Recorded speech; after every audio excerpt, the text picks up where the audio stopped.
Hi everybody, welcome to my channel. It's Lynn from Feather Song Crochet, and this week I did a Dollar Tree roundup. We have 6 Dollar Trees in my city, and so I'm going to tell you about each one. I've got pictures from each one. I visited them in a 60-day period. I went to one a week, one every 10 days, something like that. And excuse me. And I went up and down every aisle because in a couple stores I found a little bit of yarn in 2 different aisles. Okay, first up is, well, this is my house here. Here's our north, south, east, and west. This is my house way here on the west. This is the one closest to my house. Nothing there. Nada. Goose egg. No yarn at all. And the cashier told me that they were closing when this new one opens. So this was in mid-December. I went to this one, and this opened in early February.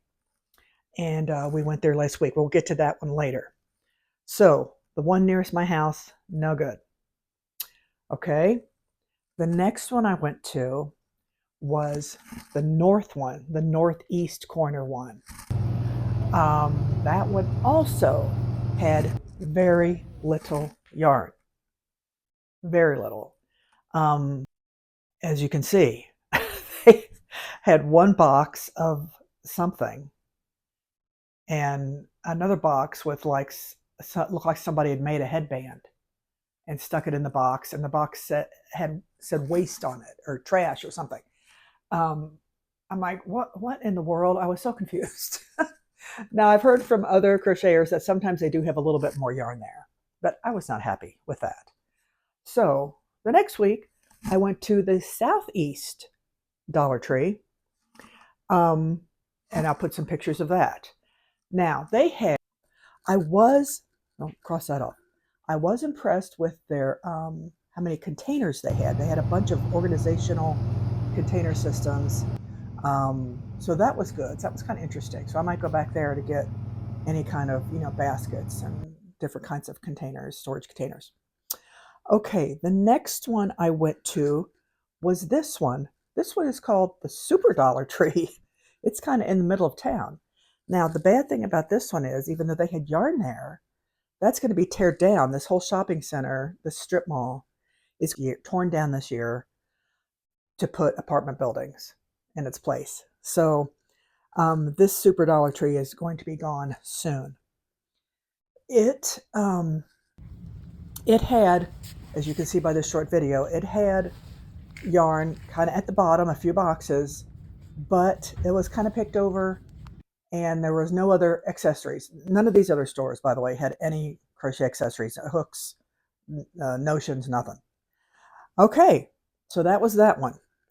And then we went to the one a little bit north of that, which is kind of the central one. I think this is probably one of the older ones. They had absolutely nothing also. Zip. So that one's out of the question. All right. Excited to visit the new Dollar Tree. Yeah, you should. My daughter and I taking a trip to the new Dollar Tree.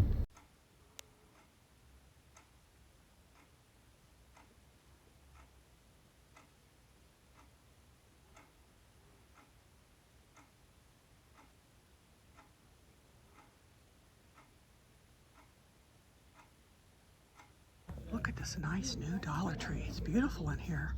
It smells good.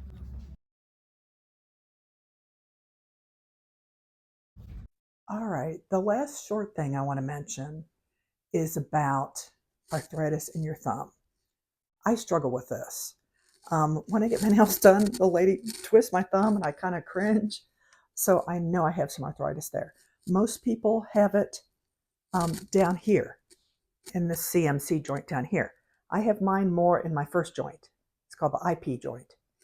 And so I just try to rest. As you know, as I've said in my previous videos, my overarching recommendation for hand pain is rest. But with this thumb pain, sometimes it really gets to me. Now, I am in the market for buying a thumb splint. They used to call them thumb spica splints. I'll show a picture here for you. I'm going to get one of those so I can wear it probably in the evenings, or maybe even when I sleep. So that'll help rest it, and that'll feel good. That little bit of pressure against it, holding it in one position will feel nice. And this is my non-dominant hand. So my dominant hand, I don't have a lot of thumb pain. I have some, but not as bad as this left thumb. So one test you can do to see if you have arthritis in your joint further down here, it's called the grind test.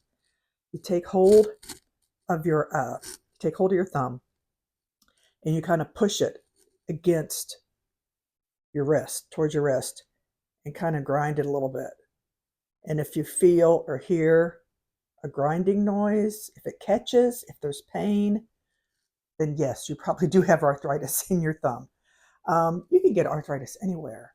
And this is osteoarthritis I have, not rheumatoid. And please look up the difference between those two. There's differences. I do take arthritic medication every day, but I still have this thumb pain. I have, back and hip pain, stuff like that. As you get older, you get pain. So what do you do? But that is it for that. I'm going to get my splint, and then I will show you guys next week. Also, I want to mention next week, I'm going to do a series in the month of March on, well, I'm not going to tell you. It's going to be a surprise. But for every Wednesday in March, for 4 Wednesdays, there'll be a series. Same subject, different perspectives, different things. So I think it'll be fun. We're going to be trying some new things. So that's month of March. So join me next week and in the month of March. Thank you for joining me today. I appreciate it. Please like and subscribe down below if you can. And we will see you next Wednesday. Bye-bye.